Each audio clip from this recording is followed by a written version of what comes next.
तो अपनी उसी रणनीति पर ट्रंप काम करते हुए नजर आ रहे हैं और दावा यही है, इसी के लिए उन्होंने पुतिन से फोन पर बात की है। क्या कुछ उनकी बातचीत हुई है, जरा अब वो देखिए। डोनाल्ड ट्रंप, जो दावा किया जा रहा है कि अब पुतिन और जेलेंस्की के बीच में, रूस और यूक्रेन के बीच में फैसला कराएंगे, जो वो कोशिश कर रहे हैं। चुनाव जीतते ही डोनाल्ड ट्रंप एक्शन में पूरी तरीके से नजर आ रहे हैं। ट्रंप ने रूसी राष्ट्रपति पुतिन से फोन कर बातचीत की। ट्रंप ने यूक्रेन में युद्ध न बढ़ाने की अब पुतिन को सलाह दी है। यूरोप में अमेरिका सेना की भी ट्रंप ने याद दिलाई है। वो ये भी कह रहे हैं कि हम बैकअप में खड़े हुए हैं। अमेरिकी मीडिया के हवाले से यह खबर सामने आती है, बातचीत दोनों की हुई है कि डोनाल्ड ट्रंप ने फ्लोरिडा में अपने रिजॉर्ट से पुतिन को फोन किया। चुनाव जीतने के बाद ट्रंप ने पुतिन से यह पहली बार बातचीत की है, पहली बार दोनों के बीच में बातचीत हुई है और शांति की बात यहां पर दोनों की तरफ से कही गई है। और आखिर ट्रंप ने जो बात इससे पहले कही थी कि वो शांति की कोशिश करेंगे, उस ओर वो बढ़ते हुए नजर आ रहे हैं। लेकिन डिफेंस एक्सपर्ट क्या कह रहे हैं इन हालात को लेकर? क्या ट्रंप ये करवा पाएंगे? संभव है? जरा सुनिए। वास्तव में पहले कोशिश की जा रही है डोनाल्ड ट्रंप की कि युद्ध विराम किया जाए, सीज फायर किया जाए। एक बारी सीज फायर जब होगा वो ऑन दी एग्जिस्टिंग पोजीशंस पर होगा, उसके बाद में डायलॉग और डिस्कशन होगा जिसके माध्यम से कोई फाइनल सोल्यूशन निकलेगी। ये फाइनल सोल्यूशन निकलने में 6 महीने लग सकते हैं, साल लग सकते हैं, कई देर लग सकती है। क्या वास्तव में रशिया यूक्रेन के सारे हिस्सों को छोड़ेगा? क्या यूक्रेन अपनी ज़मीन को देने के लिए तैयार होगा? ये सारे क्वेश्चन मार्क्स हैं।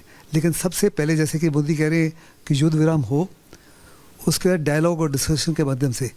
साथ ही साथ डोनाल्ड ट्रंप ने पुतिन को ये भी इशारा किया कि अमेरिका की बहुत बड़े पैमाने पर यूरोप के अंदर सेनाएं हैं, यानी दूसरे लफ्ज़ों में उनके ऊपर एक किस्म से साइकोलॉजिकल दबाव भी बढ़ाया है कि उनके भी हित में नहीं होगा कि युद्ध को बढ़ाया जाए, जिसकी वजह से शायद नेटो को भी युद्ध में एंटर होना पड़े। यानी बहुत से टर्म्स एंड कंडीशंस ऐसे हैं जिन पर अभी विचार करना होगा, जिन पर बात किए बिना शांति संभव नहीं है। वहीं बड़ी अपडेट इस वक्त आ रही है युद्ध क्षेत्र से, आपको बताऊं, जहां पर जेलेंस्की की तरफ से जो तथाकथित शांति का ऑफर दिया गया है ट्रंप की ओर से, उसे ठुकराने की बात सामने आ रही। जेलेंस्की ने ट्रंप का ऑफर ठुकरा दिया है और ट्रंप ये कह रहे हैं कि हम पुतिन के हाथ अपनी आजादी नहीं बेचेंगे। शांति ऑफर जेलेंस्की की तरफ से ठुकराया है। शांति समझौते के मूड में जेलेंस्की अभी नजर नहीं आ रहे हैं। ये बड़ी जानकारी आपको यहां पर दे रहा हूं, जहां पर यह कहा जा रहा है कि जेलेंस्की ये शांति ऑफर अभी लेने के मूड में, शांति बनाने के मूड में नहीं है। इसके पीछे क्या वजह है, क्या कह रहे हैं जेलेंस्की, जरा वो भी सुनिए। I have a lot of power. मेरे पास बहुत ताकत है, जिससे मैं ताकतवर भी महसूस करता हूँ, और मेरे पास बहुत सारी ऊर्जा है। इसका मतलब यह नहीं है कि हम अपने जीवन के लिए लड़ना चाहते हैं, क्योंकि युद्ध हम में से सबसे अच्छे हमारे नायक, महिलाओं, बच्चों को छीन लेता है, क्योंकि हम इस घटिया आतंकवादी पुतिन को अपनी आजादी देने के लिए तैयार नहीं हैं, और यही कारण है कि हम लड़ रहे हैं। Terrorist Putin. तो जेलेंस्की कह रहे हैं कि हम आखिरी दम तक जो है वो लड़ते रहेंगे, अपनी आजादी जो है वो जेलेंस्की कह रहे हैं कि पुतिन को नहीं बेचेंगे। इस पर बात करने के मेरे साथ यहाँ पर कर्नल टीपी त्यागी सर है। सर, सवाल ये है कि इन हालात में जेलेंस्की क्या मानेंगे या फिर नहीं मानेंगे, होगा क्या? रूस और यूक्रेन के बीच में युद्ध विराम कराने का जो प्रस्ताव डोनाल्ड ट्रंप का सामने आया है, उसमें शामिल है कि इन दोनों देशों के बीच में 80 मील का, 80 माइल्स का एक बफर जोन क्रिएट कर दिया जाए। दूसरा, यूक्रेन को अगले 20 साल तक नेटो में शामिल नहीं होने दिया जाएगा। तीसरा, यूक्रेन को क्रीमिया के बारे में भूलना होगा। इतना ही नहीं, डोनाल्ड ट्रंप के एक सलाहकार ने तो यहाँ तक कहा है कि हम युद्ध रुकवाना चाहते हैं, हमारा काम यूक्रेन के हारे हुए हिस्से को वापस करवाना नहीं है।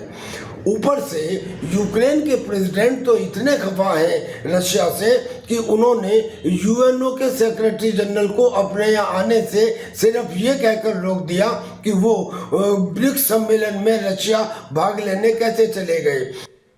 बिल्कुल, और यही वो टर्म्स एंड कंडीशन है जिसे स्वीकार करना जो है वो जेलेंस्की के लिए मुश्किल होता हुआ नजर आ रहा है। बहुत शुक्रिया सर यहाँ पर। और वहीं एक और बड़ी अपडेट यहाँ पर बताऊं, जेलेंस्की ने अगर ऑफर यहाँ पर ठुकराया है तो वहीं ट्रंप के बेटे बड़ा बयान देते हुए नजर आ रहे हैं, जिसमें जूनियर ट्रंप की तरफ से कहा गया है कि अगर अमेरिकी मदद बंद हो जाएगी, अगर अमेरिकी पैसा मिलना बंद हो जाएगा तो यूक्रेन को समझ आ जाएगा, यूक्रेन को यूएस मदद रोकी जा सकती है। और यह वही बात है जो इससे पहले ट्रंप भी दोहराते हुए नजर आए थे। और यह ट्वीट भी मैं आपको यहां पर जूनियर ट्रंप का दिखा रहा हूं, जिसे लेकर वो ये कह रहे हैं कि जो डोनाल्ड ट्रंप की अहमियत है वो यूक्रेन को समझ आएगी, उनकी अहमियत जो है वो समझ आ जाएगी अगर अमेरिका अपनी पैसे की मदद यहां पर रोक देगा, क्योंकि यह दावा किया जा रहा है और जेलेंस्की जो हैं वो इस वक्त समझौते के मूड में नहीं है। उन खबरों के सामने आने के बाद जब ये ट्रंप की तरफ से कोशिश कही जा रही है, वो पुतिन से बात कर रहे हैं, शांति यूक्रेन रूस जंग में आए,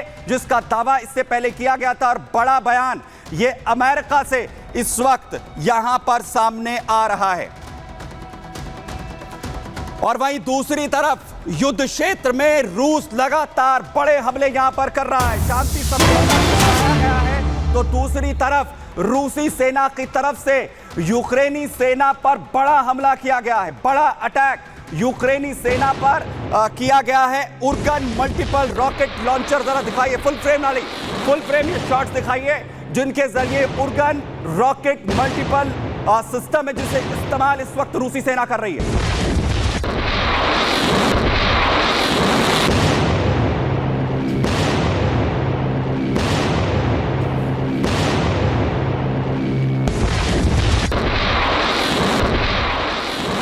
ये Uragan multiple rocket launcher attack system है जिसका इस्तेमाल यूक्रेनी सेना के अलग अलग सेंटर्स पर, उनके जो कंक्रीट स्टेशन है उन पर अटैक करने के लिए किया गया है। एक के बाद एक रॉकेट्स दागे गए।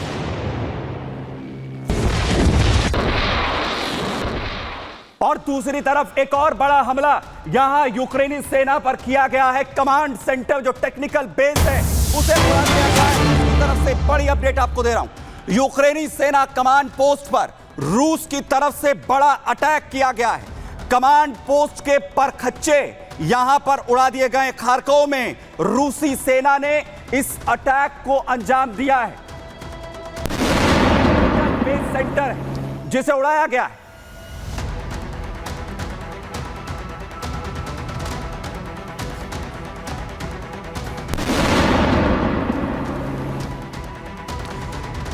खारकोव में यह रूसी सेना की तरफ से अटैक किया गया है, जिसमें यूक्रेनी सेना कमांड पोस्ट से टारगेट करते हुए कैसे धज्जियां पूरे कमांड पोस्ट की रूस की सेना ने यहां पर उड़ा दी।